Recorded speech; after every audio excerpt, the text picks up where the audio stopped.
porque a Confederação Brasileira de Futebol classificou como muito boa a arbitragem brasileira na Copa do Mundo do Catar. Nós tivemos 2 árbitros, o Wilton Pereira Sampaio e o Rafael Claus, participando, e além de outros, né, de auxiliares, Neuzinês Bach, enfim, outros auxiliares, e classificando como muito boa a participação do Brasil em termos de arbitragem. Vamos ouvir o que disse o Márcio Rezende de Freitas. Ô Romano, com relação ao aproveitamento dos astros brasileiros nessa Copa do Mundo, né, a CBF até soltou, como você disse aí, uma notícia sobre isso, né, no site dela. Se você me perguntasse lá no início da competição da Copa do Mundo, ô Márcio, quem vai ser o árbitro brasileiro que mais vai se destacar nessa Copa do Mundo aí? Eu te falaria claramente, Rafael Claus. Saiu mais encorpado do Brasil, fazendo melhores jogos do que o Wilton Pereira Sampaio, né? E para mim seria a Copa dele. Mas o Claus, né, acabou claudicando, sem nenhum trocadilho, durante os jogos dele aí. Marcou um pênalti que foi questionado, depois deixou de marcar um que foi marcado pelo VAR e não foi bem aí no transcorrer da Copa do Mundo. Tanto que ficou, né, meio que relegado a segundo plano ali. O Wilton, né, é um caso à parte, começou com uma arbitragem bem razoável, a FIFA depois se apaixonou por ele, a comissão de arbitragem da FIFA, e chegou até na frente aí fazendo, né, uma partida grande, que foi França e Inglaterra. E o grande problema do Wilton para mim, ele não repetiu o trabalho das 3 partidas anteriores, né? E nessa 4ª partida ele quis fazer uma arbitragem europeia, porque era um jogo europeu. E não coube no jogo. O jogo não comprou isso por parte do Wilton, né?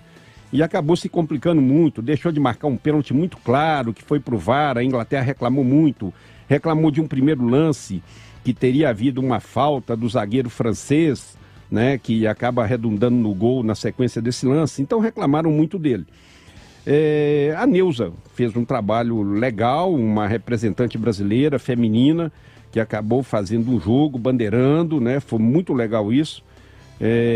Há um reconhecimento, sim, da arbitragem brasileira, mas não tudo isso que estão falando. Quero crer que a gente podia ter caminhado até um pouquinho mais, com uma representatividade maior, né? Mas no frigir dos ovos foi até legal, foi bom, principalmente com relação à Neuza, né, que trabalhou muito, né, principalmente no VAR. Agora, temos que melhorar muito, né? Isso serve aí para a comissão de árbitros ter um parâmetro das arbitragens nessa Copa do Mundo. Nós temos aí o problema dos acréscimos também, espero que não copiem com essa voracidade que a FIFA colocou nesses acréscimos aí, né? Jogos, às vezes, que não tinha necessidade nenhuma de acréscimo nenhum, dando 7 no primeiro tempo, 10, 12 no segundo. Então, quero crer que isso não cabe. Vamos devagarzinho, com o tempo, a gente faz uma leitura dos jogos, vê o que realmente cabe nos jogos que virão pela frente, para a gente ver como vai ficar esses acréscimos, como irão ficar esses acréscimos aí. Mas vamos torcer para que a arbitragem brasileira inicie um bom ano de 2023, com boas arbitragens, bons jogos, né? E que a CBF preocupe sim, não deitando em berço esplêndido aí agora, como o Wilson Seneme está deitando, né?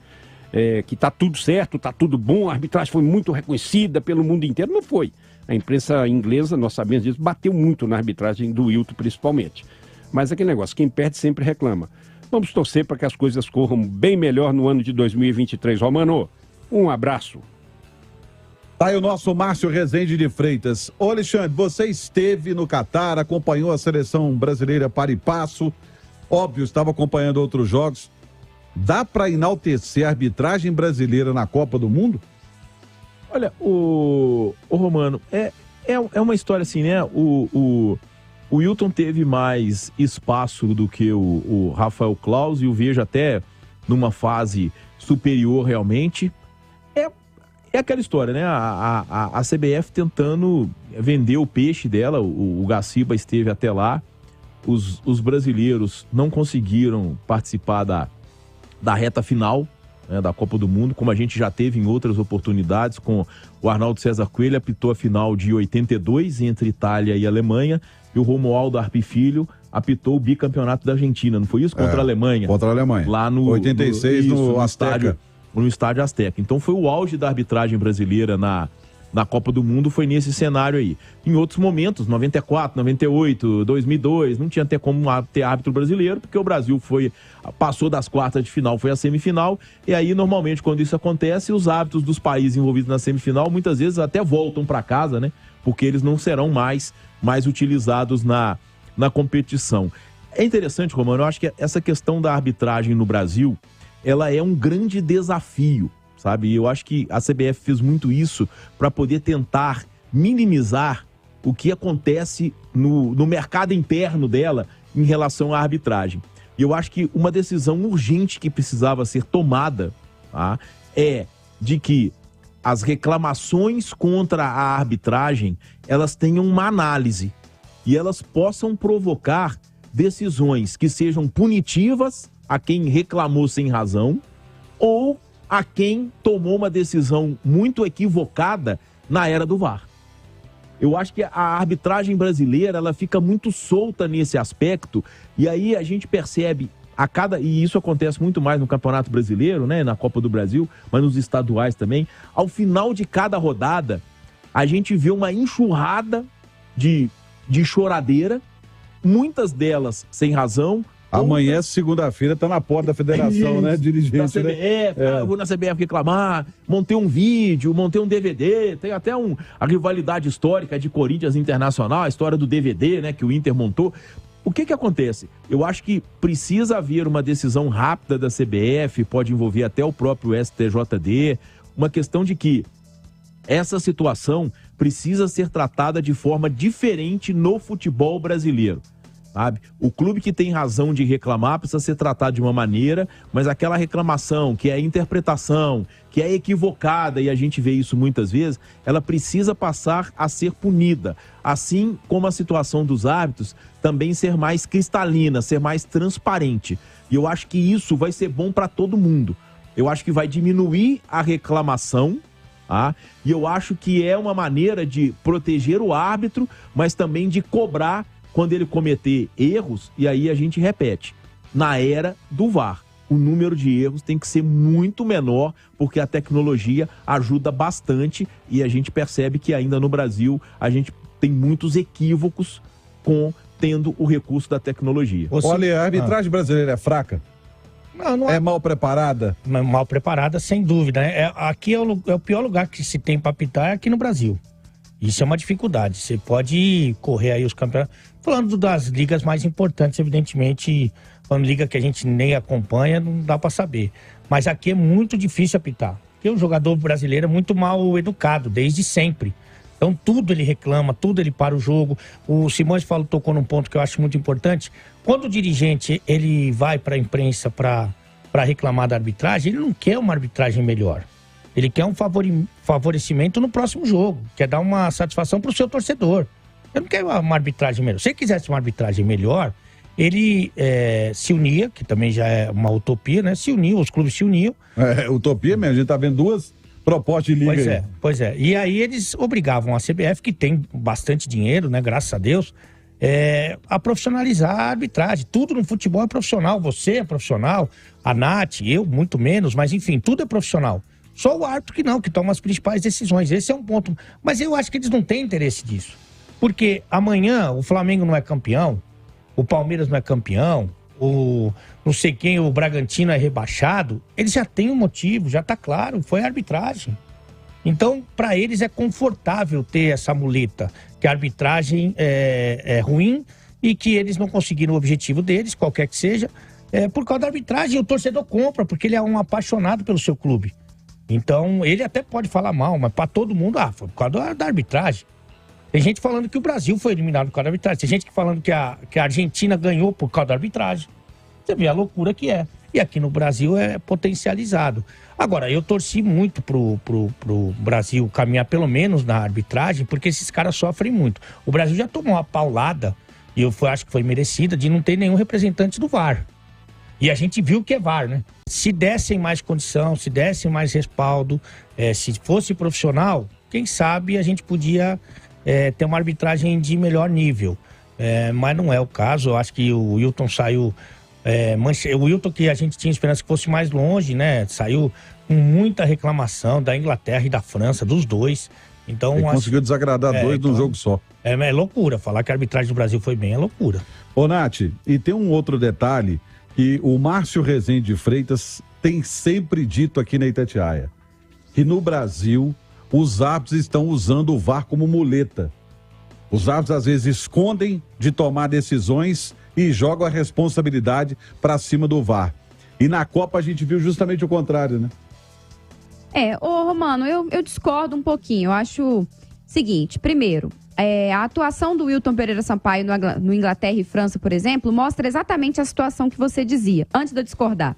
Essa situação de você utilizar o VAR como muleta. Aquele pênalti nas costas, né, na carga nas costas, que ele não marca e ele tá exatamente de frente pro lance, um pouco atrás, sem ter nenhum jogador à sua frente, não tinha visão encoberta, ele não marca o pênalti, espera ser chamado pelo VAR para daí dar a marcação de algo que era muito visível. Não precisava ter esperado tanto. Então, acho que o Wilton, naquele momento, mostrou bem o que é a cara da arbitragem brasileira de um modo geral, principalmente depois do advento do VAR, que é você se omitir das decisões dentro do campo, mesmo que elas estejam muito claras à sua frente, e esperar que o VAR te chame, porque aí você divide a responsabilidade, seja acertando no lance ou não. E aí, se o clube A ou o clube B vem reclamar com você, você fala, não, mas o VAR chamou, o cara falou que tava, ele tem a imagem, ele tem o replay e tudo mais.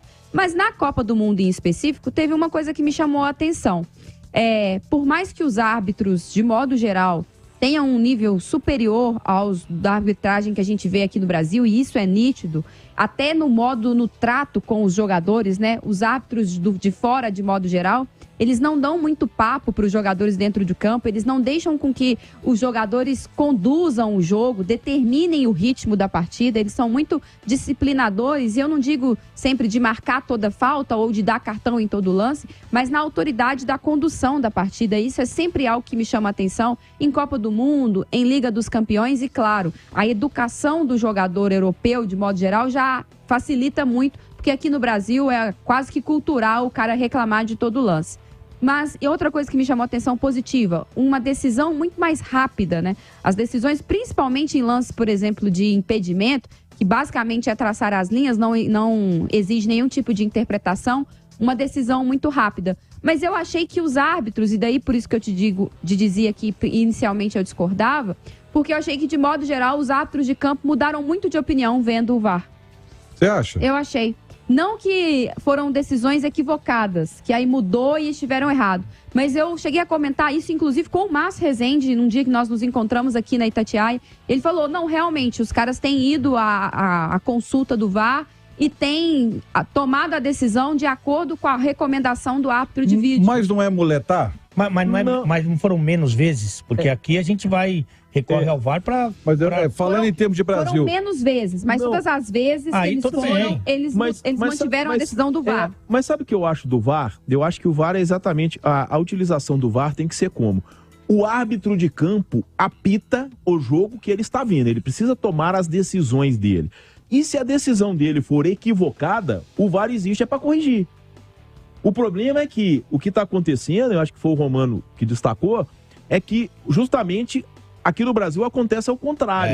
O árbitro deixa de tomar a decisão para que o VAR o chame. Então eu acho... Como a o minha Wilton visão, no lance do pênalti. Eu acho que é menos grave o árbitro ver uma coisa e o VAR mandar corrigir do que o árbitro não ver a coisa e esperar e ser o VAR chamado pelo VAR, e muitas vezes ele viu e não marcou porque, eu vou marcar, mas aí se o VAR me chama... Parece que a arbitragem brasileira, e eu acho que isso tudo faz parte de um processo, não dá também pra gente crucificar os caras que são formados fazendo parte de um meio em que a pressão em cima deles é muito grande, em nível estadual e em nível nacional, então tudo é culpa da arbitragem, mas a impressão que passa é de que o árbitro brasileiro, ele imagina que se o VAR marcar um pênalti, tem mais validade do que se ele marcar no campo, entendeu? Então, ele deixa de marcar no campo mas ele tem aquela sensação de que foi, mas aí se o VAR chama e ele vai ver no VAR,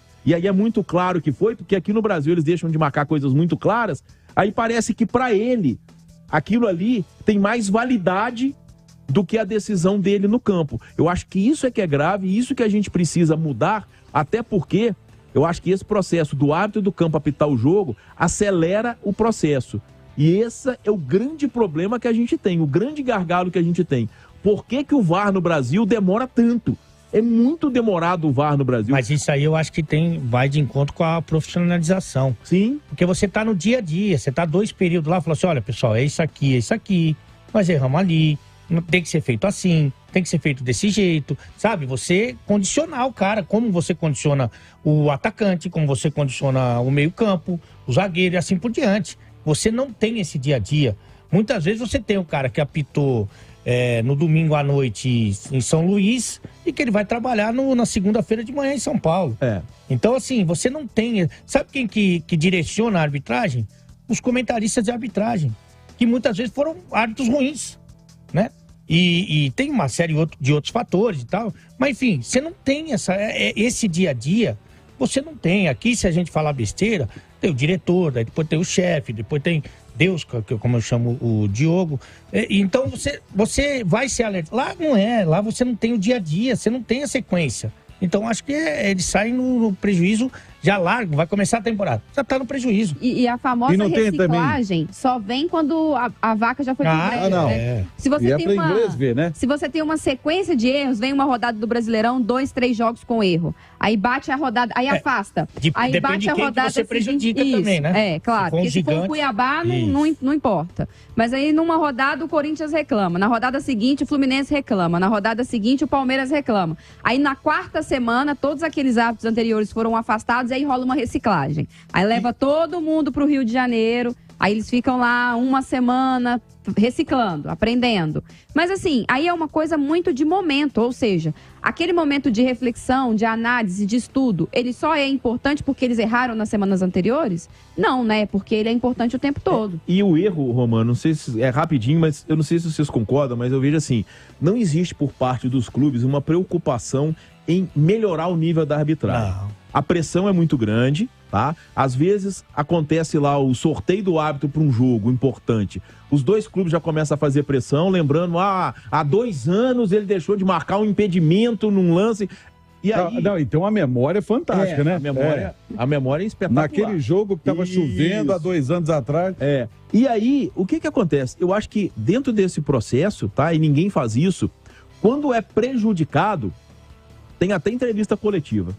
Quando é beneficiado, todo mundo fica calado. Então, verdade. A preocupação não é com a melhora da arbitragem. Claro que não. Quem está preocupado com a melhora da arbitragem, destaca o erro a favor e contra. Claro. Chega lá e fala, olha, infelizmente a arbitragem influenciou no placar do jogo, porque meu primeiro gol foi irregular por causa disso, por causa daquilo. Então, aí você está querendo uma construção. Só que esse tipo de análise, a arbitragem só é analisada por quem se sente prejudicado. E se a gente for pensar num processo de construção, o processo de construção parte muito disso. De quem foi beneficiado, assumir que foi beneficiado, porque na minha visão, ele ganha até o direito de reclamar quando ele for prejudicado. Agora, o que a gente percebe no futebol brasileiro é uma choradeira geral a cada rodada. Quem é beneficiado fica calado, quem é prejudicado faz o dossiê, o DVD, vai pra porta de CBF, de Federação reclamar. A teoria da conspiração, né, Simões? Não, esse time, armaram pra esse time ganhar. Só que quem ganhou ano passado foi o teu. Então armaram pro teu ganhar no ano anterior? E tem um outro detalhe, gente. A tecnologia que vimos na Copa do Mundo é completamente diferente da tecnologia do Campeonato Brasileiro, né? Porque, sinceramente, com todo respeito, quem traça as linhas de impedimento no Campeonato Brasileiro, a minha vizinha de 9 anos desenha melhor. Mas aí passa pela falta de profissionalização mais uma vez. Se o cara, né, tivesse mais treinamento do que tem, mais estudo do que tem, mais acompanhamento do que tem, talvez ele não traçasse as linhas erradas. Porque o que acontece? O VAR, ele não é a solução de tudo, porque você tem que ter alguém para operar a máquina. E aí a gente sabe que quem traça a linha não é o árbitro que está lá. Tem uma pessoa que é especializada no software, mas você tem um árbitro lá do lado para te falar onde você tem que colocar a linha. Se aquele árbitro está preparado, ele vai indicar o traçado da linha errado. E como tudo começou, né, Nath? Por exemplo, em Portugal, os caras treinaram 1 ano para usar o VAR. Treinaram 1 ano. Foi 1 ano de estudo, preparação de jogos amistosos, de jogos da base, enfim. 1 ano. No Brasil foi o seguinte, um gigante do futebol brasileiro foi prejudicado durante a semana, os caras falaram assim, próxima rodada vai ter VAR. Você sabe como é que foi na Itália? Não, no futebol brasileiro foi de um turno pro outro. Não foi isso? Então, no primeiro turno não teve VAR, no segundo começou a ter. Sabe como foi na Itália? Além de tudo isso que você falou de Portugal, base, amistosos, 1 ano na Série B. Aí. 1 ano na Série B da Itália para implantar na Série A. É assim, a gente é uma rodada para outra, fala, vamos botar as televisão aí, traçar umas linhas. Mas quem opera? Falou, tem um amigo meu que já mexeu com isso.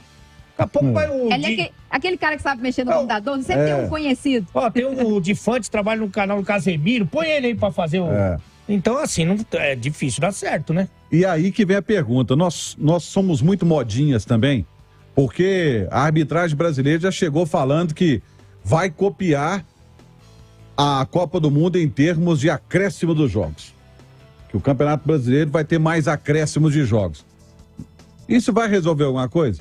É que assim, principalmente com relação à cera, né? Principalmente com o jogo parado. Aliás, o goleiro brasileiro dá uma raiva, hein? Dá, não só o goleiro, né? A gente desde a base, o pessoal, os jogadores são ensinados a isso, né?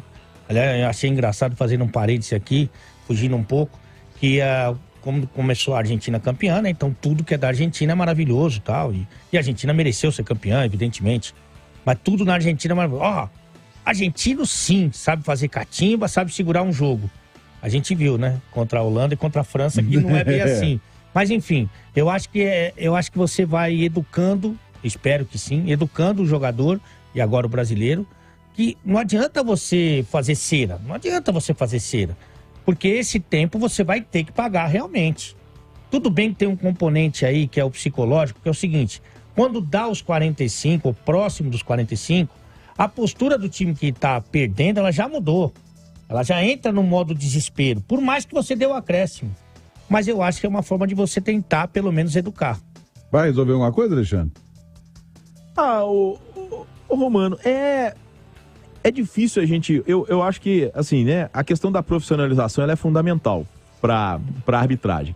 Mas, enquanto a gente não tem a profissionalização, eu acho que a questão da punição de quem reclama ou de quem prejudica, ela é muito importante. Porque, e tem um outro ponto, né, o Romano, que a gente vê direto, tá? Tratamentos diferenciados por parte das entidades em relação às reclamações. Eu acho que, assim, precisa se criar uma regra básica para a questão do áudio do VAR também, porque todo clube que é prejudicado, eu quero o áudio do VAR, eu quero o áudio do VAR. A gente já viu o áudio de VAR ser liberado. A Conmebol, por exemplo, a Conmebol tem uma regra, né? A Conmebol tem uma regra clara. A gente sabe, o áudio do VAR dos jogos, ele é liberado num período tal. Na CBF, a gente já viu áudio de VAR levar dias, semanas... Daronco e Hulk. Pois é.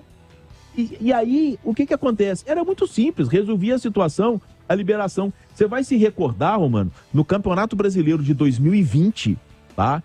Já pra reta final do campeonato, lá no início do campeonato, a gente teve um Atlético e São Paulo no Mineirão, que foi 3-0 pro Atlético. Quando o jogo estava 0-0, o Luciano fez um gol pro São Paulo, que foi muito polêmico. Sim. Você se recorda desse jogo? Sim. Aí, o que aconteceu? Andou. Ainda não era o Celeme, era o Gaciba, né? O presidente da comissão de arbitragem.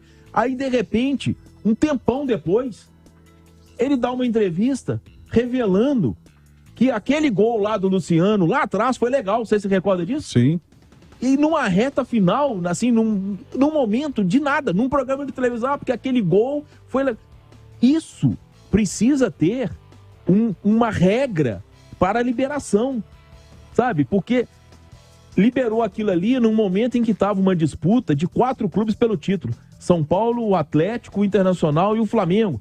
E aí, de repente, o cara, lá atrás, no primeiro turno, na 7ª rodada, teve um erro contra o São Paulo, a favor do Atlético, sendo que os dois estavam brigando pelo título, Corinthians e Flamengo. Então, é uma situação que eu acho que é básica. A regra para a liberação do áudio do VAR para a CBF explicar as decisões polêmicas. Eu acho que isso também vai colaborar demais para diminuir essa questão, até porque se a CBF solta, e vocês vão se recordar disso, a CBF tinha no site dela uma análise dos lances polêmicos de cada rodada. Vocês se recordam disso? Sim.